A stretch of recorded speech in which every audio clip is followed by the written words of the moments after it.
Cher manager, bonjour. Je suis Julien Godefroy, consultant et formateur en management.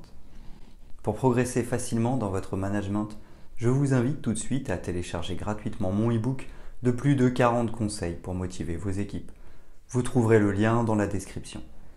Pensez aussi à vous abonner à ma chaîne YouTube pour consulter mes dernières vidéos.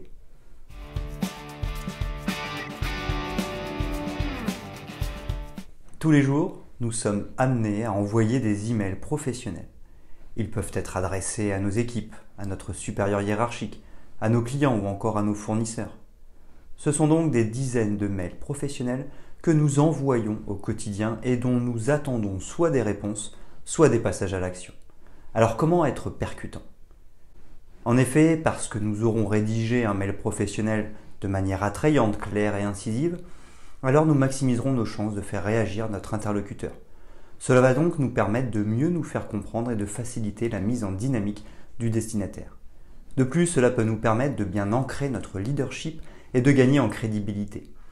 Seulement, nous ne sommes pas formés à l'envoi de ces mails professionnels. Nous avons tendance à reproduire ce que nous avons pu voir. Quels sont les conseils et astuces pour de bons mails professionnels? Quelles sont les erreurs à éviter?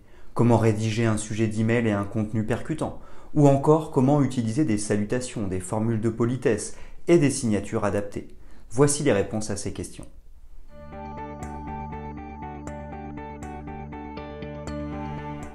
Quelques conseils et astuces pour des mails professionnels efficaces. 1. Il est préférable d'utiliser une adresse de courriel électronique professionnelle qui inclut votre nom.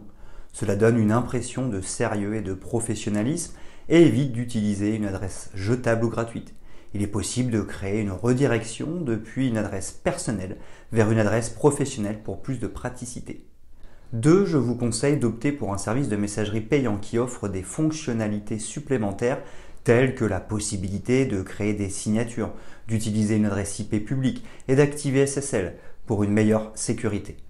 Des services comme Exchange ou SMTP peuvent être utilisés pour créer une email professionnel.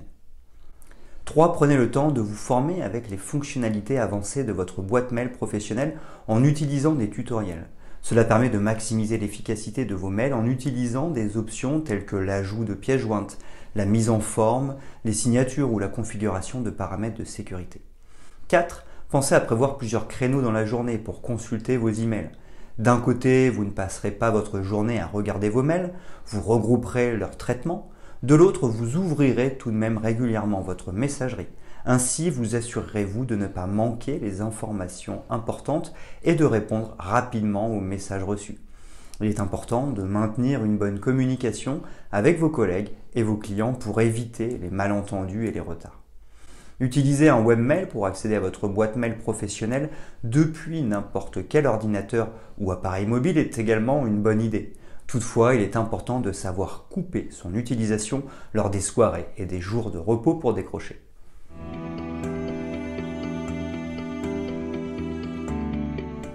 Les erreurs courantes à éviter dans un mail professionnel. Dans un contexte professionnel, il est important de faire attention à certaines erreurs courantes lors de l'envoi d'un email. Tout d'abord, il est important de vérifier que l'adresse mail du destinataire est la bonne. Il est fréquent de se tromper dans l'orthographe d'une adresse mail ou encore d'utiliser une adresse qui ne permet pas de recevoir de réponse. Il est donc conseillé de vérifier l'adresse mail avant d'envoyer le message. Ensuite, il est important de vérifier que le sujet du mail est clair et précis.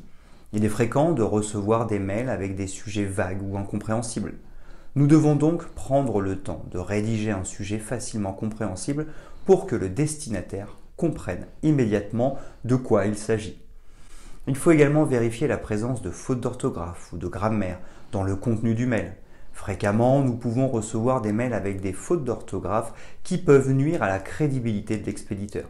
Il est donc conseillé de relire le contenu du mail avant de l'envoyer pour vérifier qu'il n'y a pas de faute.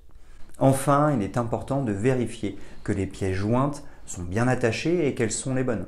En effet, il est fréquent d'oublier d'attacher une pièce jointe ou d'envoyer la mauvaise pièce jointe.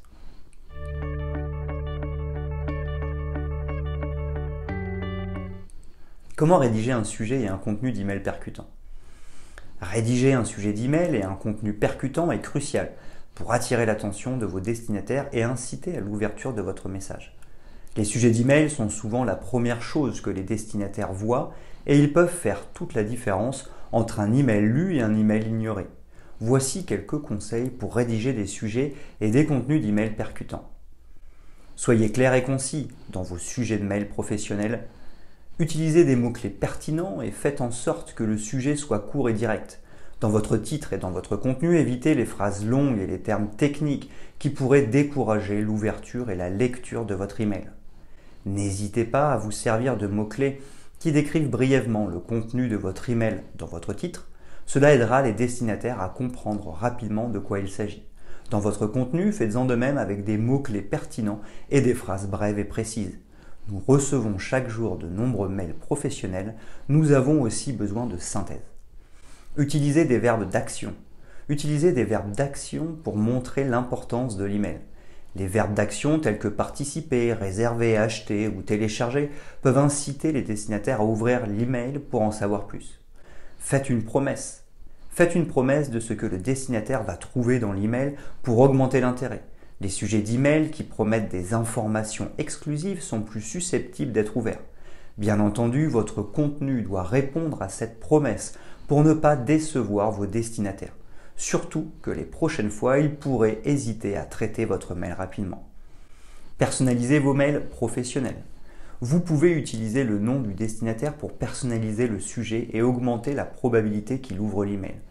Les emails personnalisés sont plus susceptibles d'être lus car ils sont perçus comme étant plus importants et pertinents. Dans votre contenu, vous pouvez appeler votre interlocuteur par son nom ou son prénom pour relancer son attention et le capter. Si vous connaissez bien votre destinataire, n'hésitez pas à employer son vocabulaire, à faire des références ou à prendre des exemples qui lui parlent. Évitez les mots et phrases inutiles. Évitez les mots tels que urgent ou important qui peuvent être perçus comme des alarmes pour rien. Ces mots sont souvent utilisés de manière exagérée et peuvent finir par être ignorés par les destinataires.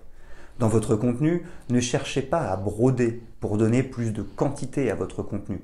Aller à l'essentiel vous rendra plus pertinent et augmentera vos chances d'être compris.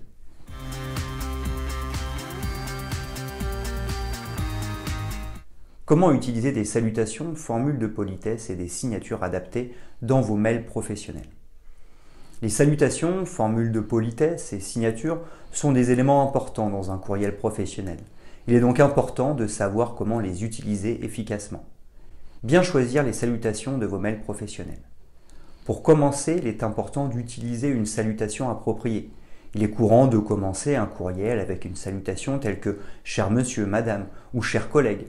Notons que l'utilisation de salut ou bonjour peut être perçue comme informelle dans un contexte professionnel. Il est donc conseillé de privilégier des formules de salutation plus formelles. Bien choisir les formules de politesse. Je préconise de faire simple pour les formules de politesse. En effet, il en existe de nombreuses et nous avons du mal à choisir la bonne. Vous pouvez renvoyer la même que celle que votre interlocuteur vous a envoyée. Cela vous permet de ne pas vous tromper. Sinon, cordialement ou bien cordialement sont aujourd'hui les plus utilisés et sont sans risque. Vous resterez donc courtois et respectueux. Ensuite, si vous avez un peu plus de proximité, n'hésitez pas à dire bien à vous, ce qui sous-entend que nous sommes au service de la personne. Enfin, pour les formules de politesse très soutenues, je vous conseille l'expression « Je vous prie d'agréer madame, monsieur », l'expression de mes sentiments distingués. Bien rédiger la signature de vos mails professionnels. Ensuite, il est important de créer une signature efficace. Il est fréquent de recevoir des courriels avec des signatures qui ne contiennent que le nom de l'expéditeur. Il est donc conseillé d'inclure dans votre signature votre nom, votre titre professionnel, votre numéro de téléphone et votre adresse email professionnelle. De plus, pourquoi ne pas ajouter des liens vers votre site internet ou vos réseaux sociaux professionnels? Débloquer les options. Il est également important de savoir comment accéder à ces salutations et signatures. Cela dépend du fournisseur d'accès mail que vous utilisez. Si vous utilisez un compte mail payant, vous pourrez accéder à ces options via le menu déroulant de votre logiciel de messagerie. Vérifiez l'espace de stockage. Enfin, il est important de savoir que certaines adresses mail professionnelles peuvent avoir des quotas d'espace de stockage. Par conséquent, il est important de vérifier l'espace disponible avant de créer et de stocker des salutations, des formules de politesse ou des signatures.